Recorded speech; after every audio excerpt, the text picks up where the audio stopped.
हाँ, आज हम यूवी स्पेक्ट्रोस्कोपी में अवशोषण बैंड के विस्थापन की बात करेंगे। यूवी स्पेक्ट्रोस्कोपी में अवशोषण बैंड कैसे विस्थापित होता है। तो ये अपने पास कोई यूवी स्पेक्ट्रम है जिसमें अपन ने कहा था कि यूवी जो स्पेक्ट्रम होता है वो लैम्डा और एक्स-रे के मध्य ग्राफ होता है, तरंगदैर्ध्य इंटेंसिटी ऑफ लाइट। ये अपने पास स्पेक्ट्रम है। ये जो अवशोषण बैंड है इसका विस्थापन किस प्रकार से होता है यूवी स्पेक्ट्रोस्कोपी में, वो आज अपन देखेंगे। बात करें सबसे पहला जो विस्थापन है अपने पास वो है पैथोक्रोमिक शिफ्ट। तो पैथोक्रोमिक शिफ्ट होता क्या है, तो इसकी डेफिनेशन की बात करें तो कहा जाता है कि अवशोषण बैंड का उच्च तरंगदैर्ध्य की ओर विस्थापन पैथोक्रोमिक शिफ्ट कहलाता है। अवशोषण बैंड का उच्च तरंगदैर्ध्य की ओर विस्थापन पैथोक्रोमिक शिफ्ट कहलाता है।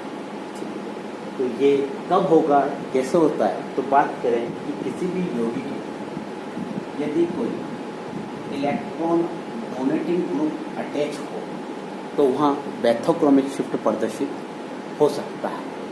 जैसे बात करें अपन, एक अपने पास है बेंजीन और एक बात करें अपन टोलुइन। ये अपने पास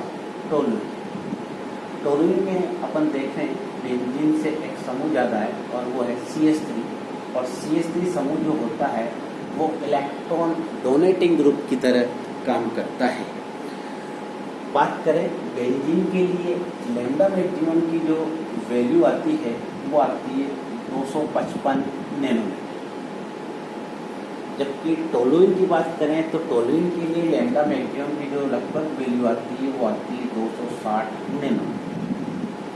तो यहाँ क्या हुआ, अवशोषण का जो बैंड था उच्च तरंगदैर्ध्य की ओर क्या हो गया, विस्थापित हो गया। और ये विस्थापन किस कारण से हुआ, एक समूह के कारण, और वो समूह क्या है, CH3। और CH3 यहाँ कौन से समूह की तरह काम कर रहा है, इलेक्ट्रॉन डोनेटिंग। तो electron donating group electron density compound में बढ़ गई। इस कारण इस जो अवशोषण बैंड है वो उच्च तरंगदैर्ध्य की ओर क्या हो गया, विस्थापित हो गया। एक और एग्जाम्पल की बात करें अपन, तो अपन ने कहा इलेक्ट्रॉन डोनेटिंग ग्रुप है तो पैथोक्रोमिक शिफ्ट हो सकता है। एक बात करें अपन कि यौगिक में यदि कॉन्जुगेशन है तो भी पैथोक्रोमिक शिफ्ट हो सकता है। जैसे एक कंपाउंड है अपने पास एथीन के लिए लैम्डा मैक्सिमम की वैल्यू की बात करें तो कहा जाता है कि एथीन जो होता है वो लगभग अपने पास 163 नैनोमीटर पे अधिकतम अवशोषण प्रदर्शित करता है। एथीन के साथ अपन बात कर रहे हैं कंपाउंड की, और ये जो कंपाउंड है ये है अपने पास 1,3-ब्यूटाडाइन। एथीन में एक ही डबल बॉन्ड है, 1,3-ब्यूटाडाइन में 2 डबल बॉन्ड है। 2 डबल बॉन्ड होने के कारण कॉन्जुगेशन क्या हो जाता है, बढ़ जाता है, और कॉन्जुगेशन बढ़ जाता है। और इसके लैम्डा मैक्सिमम की जो वैल्यू की बात करें तो वो आती है अपने पास 270 नैनोमीटर। तो यहाँ पे भी क्या हुआ, पैथोक्रोमिक शिफ्ट हो गया। अवशोषण जो बैंड था वो उच्च तरंगदैर्ध्य की ओर विस्थापित हो गया, और इस विस्थापन का कारण क्या हुआ, अपने पास कॉन्जुगेशन। तो इलेक्ट्रॉन डोनेटिंग ग्रुप हो तो पैथोक्रोमिक शिफ्ट हो सकता है, कॉन्जुगेशन हो तो पैथोक्रोमिक शिफ्ट हो जाता है।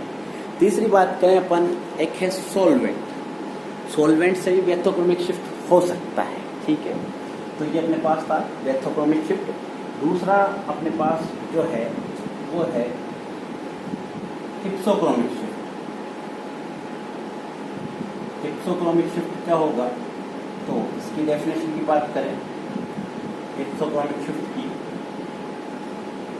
तो कहा जाता है कि अवशोषण बैंड का निम्न तरंगदैर्ध्य की ओर विस्थापन हिप्सोक्रोमिक शिफ्ट कहलाता है। अवशोषण बैंड पहले तो बढ़ रही थी, वो पैथोक्रोमिक शिफ्ट अब क्या होगी, कम होगी। तो अवशोषण बैंड का निम्न तरंगदैर्ध्य की ओर विस्थापन क्या कहलाता है, हिप्सोक्रोमिक शिफ्ट कहलाता है। अपने पास हिप्सोक्रोमिक शिफ्ट जो है कैसे होता है, किन समूह से होता है, तो यहाँ तो अपन ने कहा कि इलेक्ट्रॉन डोनेटिंग ग्रुप है तो पैथोक्रोमिक शिफ्ट होता है, कॉन्जुगेशन है तो पैथोक्रोमिक शिफ्ट होता है। यहाँ भी अपन कह सकते हैं कि यदि कोई अणु में इलेक्ट्रॉन विड्रॉइंग ग्रुप अटैच हो तो हिप्सोक्रोमिक शिफ्ट हो जाता है। कैसे?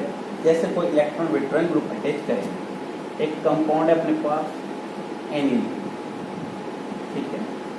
ये एनिलीन की बात करें तो एनिलीन का जो लैम्डा मैक्सिमम की जो वैल्यू होती है वो अपने पास वो होती है 230 नैनोमीटर। बात करें इसी एनिलीन की बात करें, अगर ये एनिलीन अम्लीय माध्यम में हो तो इस अम्लीय माध्यम में इस एनिलीन का प्रोटोनीकरण हो जाता है और एनिलीनियम आयन बन जाता है। और एनिलीनियम आयन जब बन जाता है तो नाइट्रोजन के पास इलेक्ट्रॉन उपलब्ध नहीं होता है। तो यहाँ NH3 act as a EWG group. और इसकी बात करें तो इसके लिए लैम्डा मैक्सिमम की जो वैल्यू रह जाती है वो कितनी जाती है 203 नैनोमीटर। तो यहाँ अवशोषण जो बैंड है वो निम्न तरंग दैर्ध्य की ओर क्या हो गई, विस्थापित हो गई, जिसको अपन कहते हैं हिप्सोक्रोमिक शिफ्ट। तो इलेक्ट्रॉन विड्रॉइंग ग्रुप से क्या हो सकता है, हिप्सोक्रोमिक शिफ्ट प्रदर्शित होता है। दूसरी बात अपन ने कहा था कि वेथोक्रोमिक शिफ्ट किससे बढ़ता है, कॉन्जुगेशन से। तो यहाँ अपन इसका कहेंगे कि यदि किसी अणु में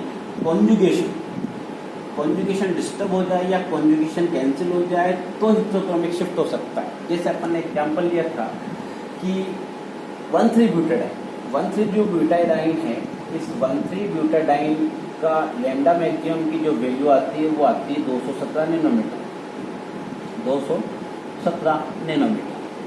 इसमें कॉन्जुगेशन है।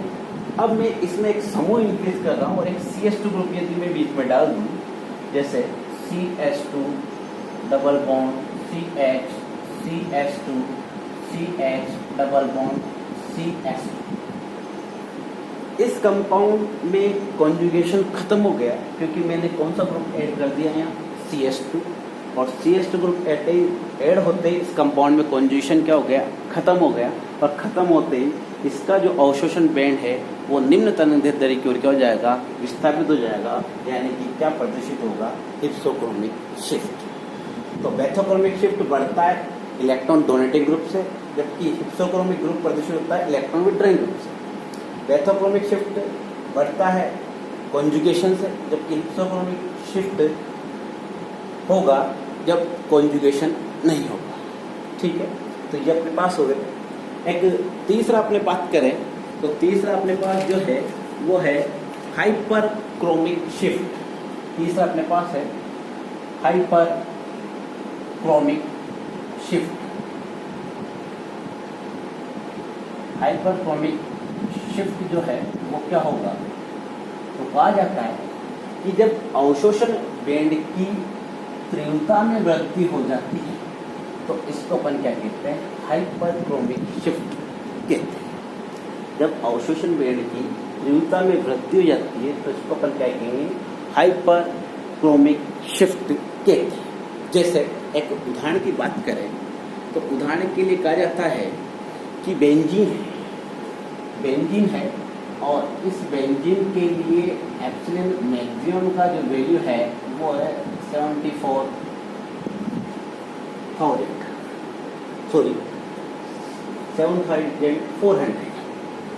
इसकी जगह एक दूसरा कंपाउंड ले रहा हूँ मैं और वो है अपने पास बेंजीन के ऊपर एक समूह लगा दिया मैंने CH डबल बॉन्ड CH2। इसी को अपन कहते हैं स्टाइरिन। स्टाइरिन के लिए एप्सिलॉन मैक्सिमम की जो वैल्यू आती है वो अपने पास आती है लगभग 14,000। तो ये कंपाउंड में हो क्या रहा है, बेंजीन और स्टाइरिन, इसके लिए तो एप्सिलॉन मैक्सिमम की वैल्यू 7400, जबकि स्टाइरिन के लिए एप्सिलॉन मैक्सिमम की वैल्यू 14,000। तो यहाँ क्या हुआ, जो इंटेंसिटी ऑफ लाइट है वो क्या हो गई, इंक्रीज हो गई। तो अवशोषण की जब तीव्रता में वृद्धि होती है तो उसको अपन क्या कहते हैं, हाइपरक्रोमिक शिफ्ट कहते हैं। बात करें चौथे की तो फोर्थ जो अपने पास है वो है हाइपोक्रोमिक शिफ्ट। हाइपोक्रोमिक शिफ्ट इसकी बात करें तो कहा जाता है कि जब अवशोषण बैंड की तीव्रता कम हो जाती है तो वो क्या कहलाता है, हाइपोक्रोमिक शिफ्ट कहलाता है। जब अवशोषण बैंड की तीव्रता कम हो जाती है तो उसे अपन कहते हैं हाइपोक्रोमिक शिफ्ट। उदाहरण की बात करें, जैसे बेंजीन है, इसके लिए बीटा जो बैंड है, बीटा बैंड की जो एक्चुअली मैक्सिमम की जो वैल्यू है वो आती है अपने पास 203। जबकि बात करें अपन एक इसी बेंजीन में अपन ने लगा दिया Cl, और इसके लिए बीटा बैंड की जो वैल्यू आती है वो आती है एक्चुअल मैक्सिमम की, वो आती है 103। तो यहाँ अपन देख रहे हैं कि इंटेंसिटी ऑफ द लाइट क्या हो गई, कम हो गई, और इंटेंसिटी ऑफ लाइट बात करें इसको, इसकी वैल्यू लगभग 190 ले लेते हैं, 190। तो यहाँ इंटेंसिटी क्या हो गई, कम हो गई, और इंटेंसिटी जब कम हो गई तो उसको अपन क्या कहेंगे, हाइपरक्रोमिक शिफ्ट। तो 4 प्रकार की शिफ्टिंग अपन ने पढ़ी, एक बार इसको अपन रिवाइज करते हैं। कौन कौन सी? सबसे पहले अपन ने कहा बेथोक्रोमिक शिफ्ट, अवशोषण बैंड का उच्च तरंग दैर्ध्य की ओर विस्थापन क्या कहलाता है, बेथोक्रोमिक शिफ्ट कहलाता है। क्योंकि इसमें वेवलेंथ इंक्रीज होती है, इसी कारण इस बेथोक्रोमिक शिफ्ट का दूसरा नाम होता है रेड शिफ्ट।